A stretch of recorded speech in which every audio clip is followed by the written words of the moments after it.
Hi, my name's Ray, and welcome to a new episode of BrainCast. Today we have on the show we have Steph from Scientifica. How are you doing today? Hi Ray, thank you so much. I'm good, thank you. The sun is shining. I've got a lovely coffee in front of me, which is perfect. And I just want to say thank you for coming here because actually you're at Scientifica right now, and we really appreciate that you've made that journey. So thank you. Thankfully, it's not raining. Yeah, it's been really nice. Today we're going to be talking about embracing rejections, and we're going to be talking about how to sort of like improve yourself and develop yourself from a rejection, it's academic or whether you're like early on in your career. And would you like to introduce yourself? Absolutely. So, yeah, as Ray says, I'm Steph, and I am the People Services Manager here at Scientifica, which is simply another term for HR manager. So, I have interviewed, I've been interviewed, I've definitely been rejected throughout my life so far. And I definitely expect to be rejected for the rest of it as well. So hopefully we'll have a good conversation about that. Yeah, definitely. I feel like rejection in terms of career and like academia makes like a big part of how we of a life. So we tend to face more rejections than we tend to get accepted. So I feel like it would be useful to know more about rejection and how to navigate surrounding like being rejected and how to use the feedback. Um, Absolutely. yeah. In your terms, how would you like describe what rejection is? In terms of like in aspects of like career, like a job rejection, stuff like that. Okay, rejection. It feels like a scary word, I think. I guess ultimately it's being turned down or turned away, and it can sort of manifest in so many different ways. It can be challenging and it might evoke some negative thoughts, feelings, reactions, but it's common. It's an inevitable part of life. For me, I don't love it, and do many people, but I don't hate it either. I think it's taken me quite some time to have that sort of mindset. I now see it as an opportunity for growth and development or for something better. Yeah, like I feel like rejection tends to like teach us a lot of things in terms of like where we might need to improve and what things we can do differently. And I feel like that can be quite important.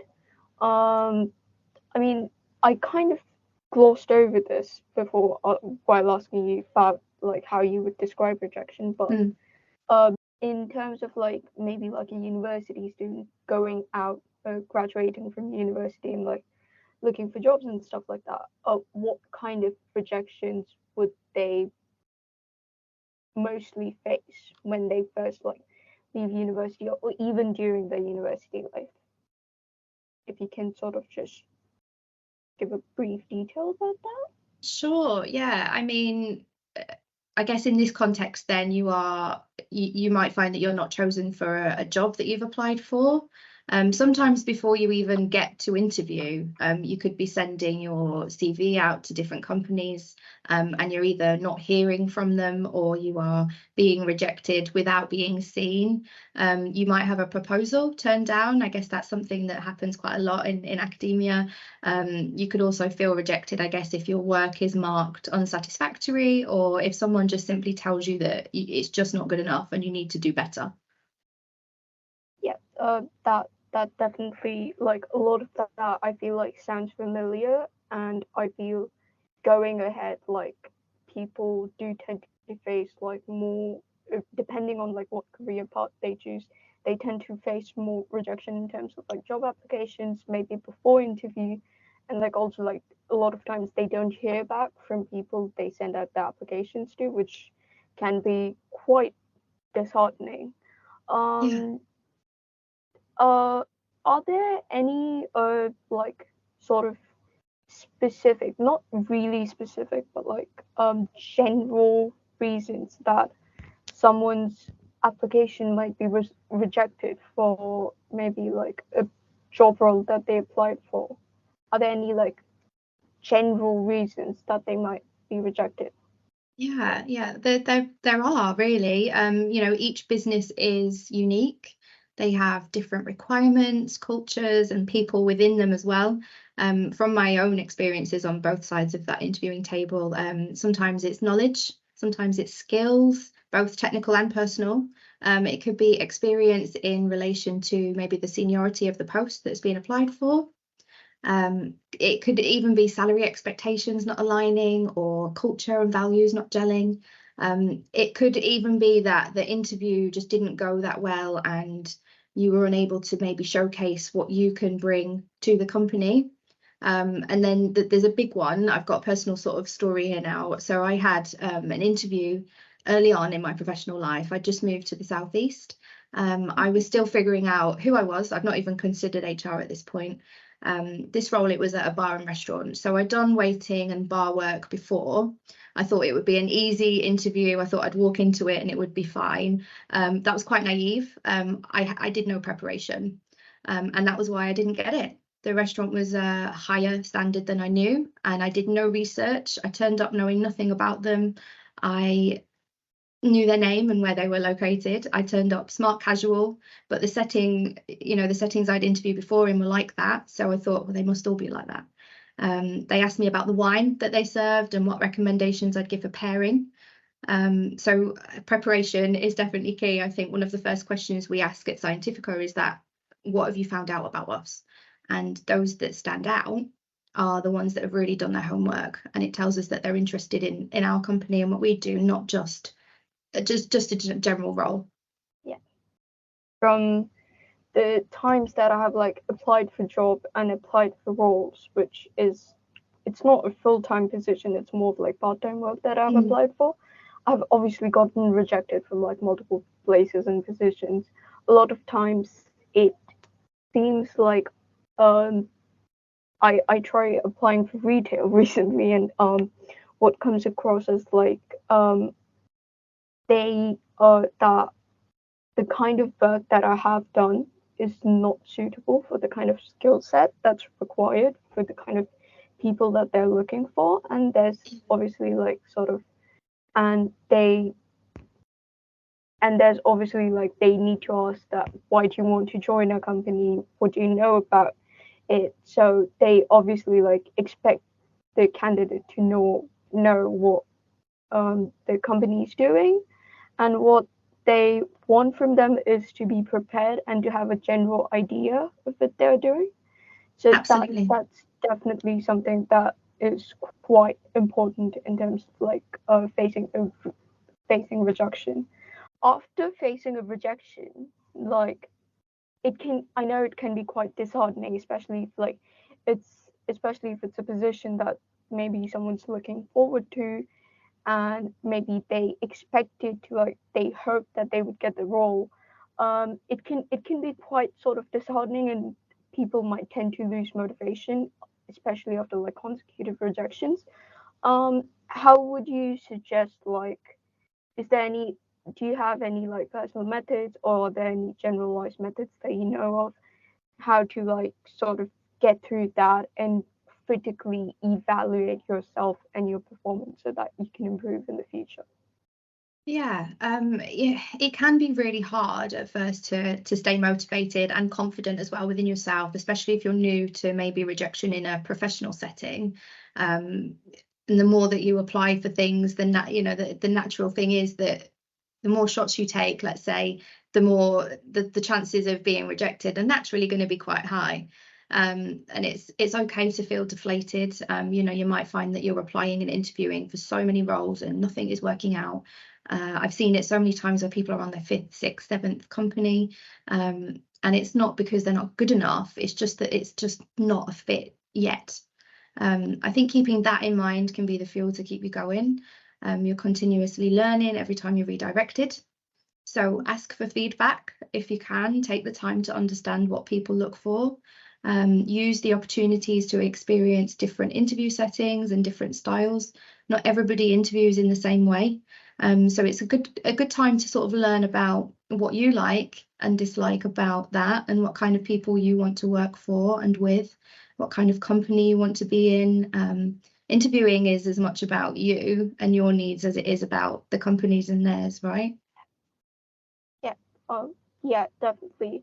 I feel like it's quite important to make sure like what kind of work and what kind of work setting that you personally want to be in, because especially if it's like a full-time position, you're gonna spend like your entire week in that place, and if you do not do something that you don't enjoy or you feel uncomfortable with, it can sort of it can be harmful for like both the company and yourself, and and that can definitely like take a toll. So I feel like it's important to like manage expectations and sort of like understand what you want and where you lie and what you can offer.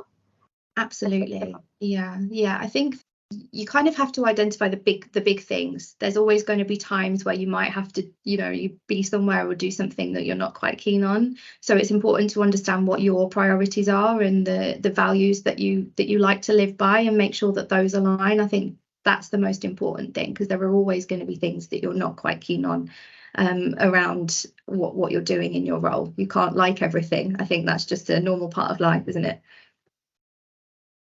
Yeah, that definitely, because there are like certain roles and there's certain jobs that people might like take up out of like necessity and more than like out of interest, and I feel like a lot of that requires like adjustment and accommodation and learning on the job as they go.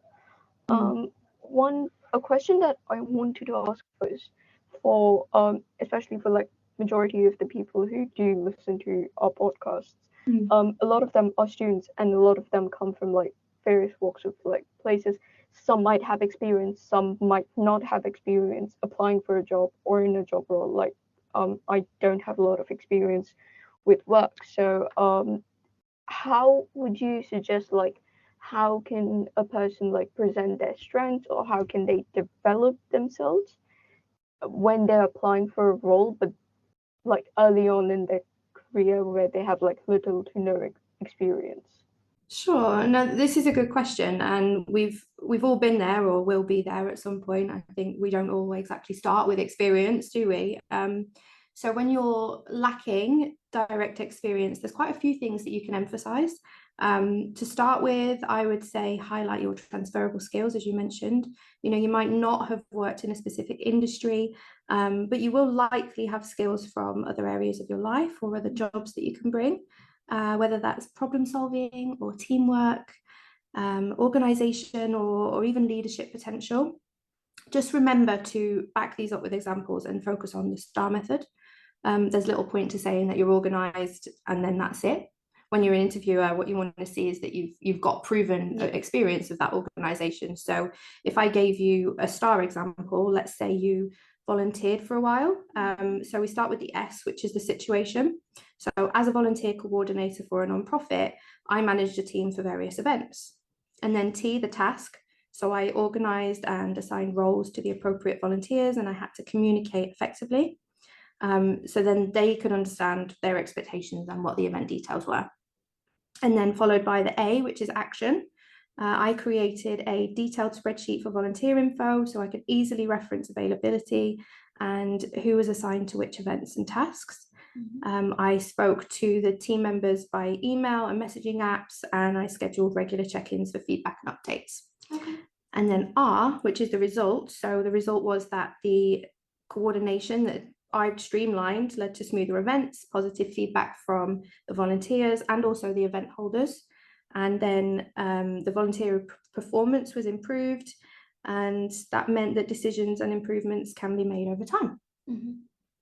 So even if you haven't made it to an interview process yet, that's obviously with the STAR method, you would potentially give all of that information, but you can still talk about this in your cover letter or tailor your CV. You'll likely find the skills that you need in the advert or job description, so you can focus on a few of those. And then after that, show willingness and a desire to learn. So me, as well as other employers, we really value those who want to grow and can propose how they're going to do that. So companies can only give you so much and offer so much as far as development goes. but think about your wider reading and learning and how you can bring that to life in the role that you're applying for. And then finally, just be you. You are the best one at being yourself. So focus on being genuine and honest, and be clear about where you are in terms of experience and skills. Acknowledge where you're looking to grow. We love to see honesty and self-awareness when we interview at Scientifica. Knowing where we all stand means that we can start on the best footing and develop where is needed just from the outset.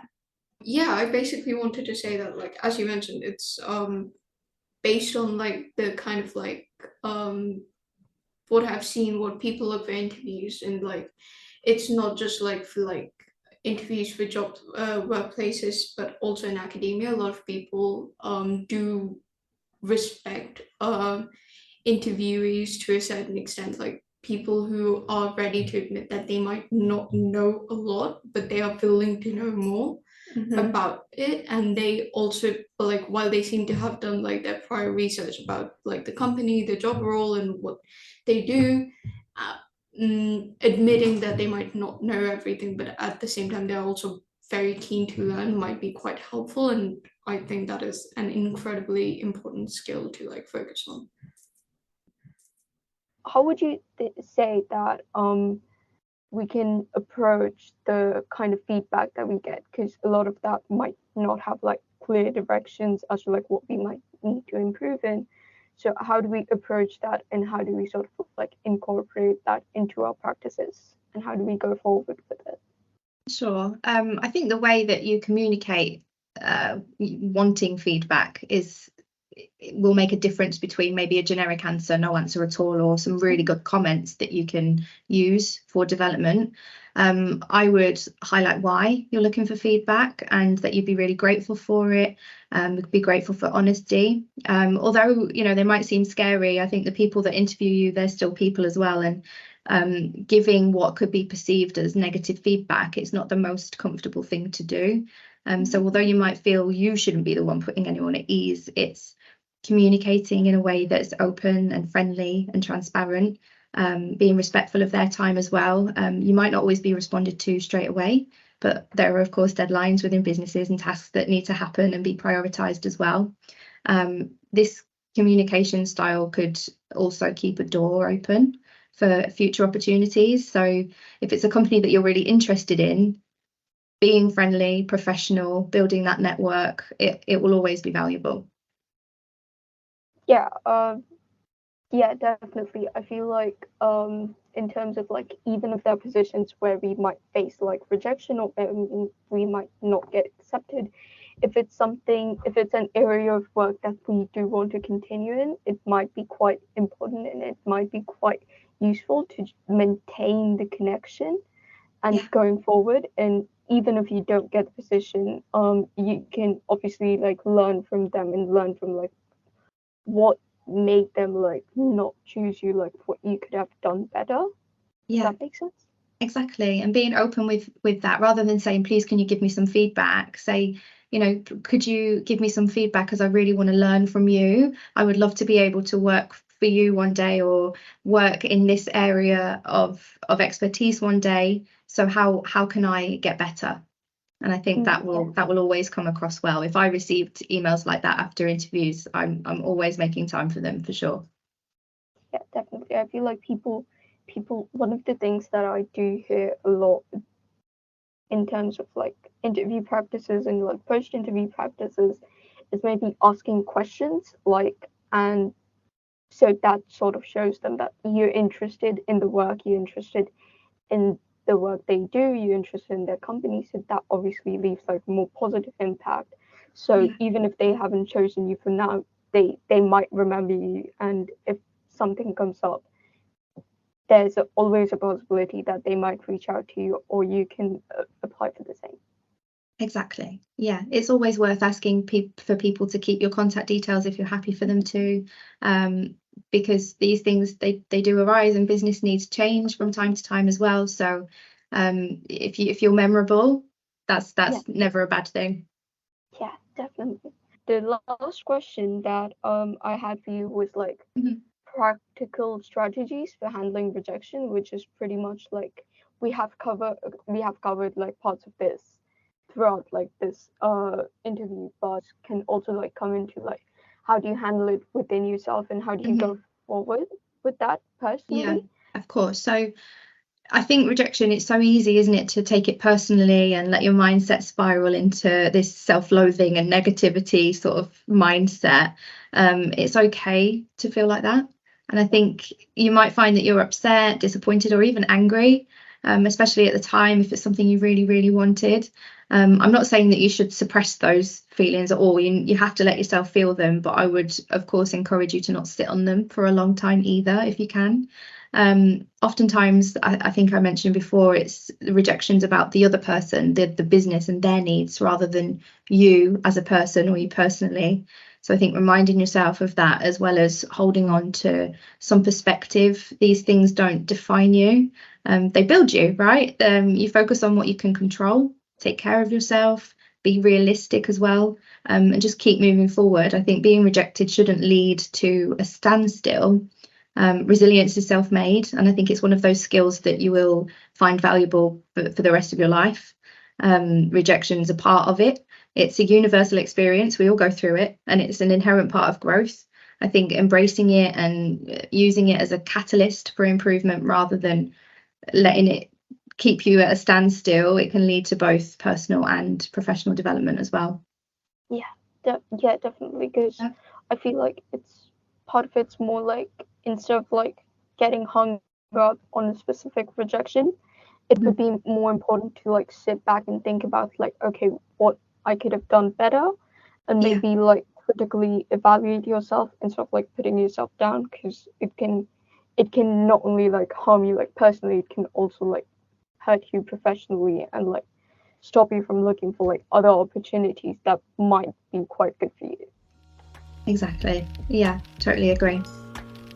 I think that's all we've got for now, but I want to say a massive thank you to Steph for joining us today and everyone at Scientifica for allowing this collab to happen. It's been great to discuss this topic with an interviewer herself. If you like what you've heard today, then do check out Scientifica's website at scientifica.uk.com, where they have a blog and post some really interesting stuff. And check out our socials on Instagram, Facebook, and Twitter, and also remember to check out other BrainCast episodes on Spotify.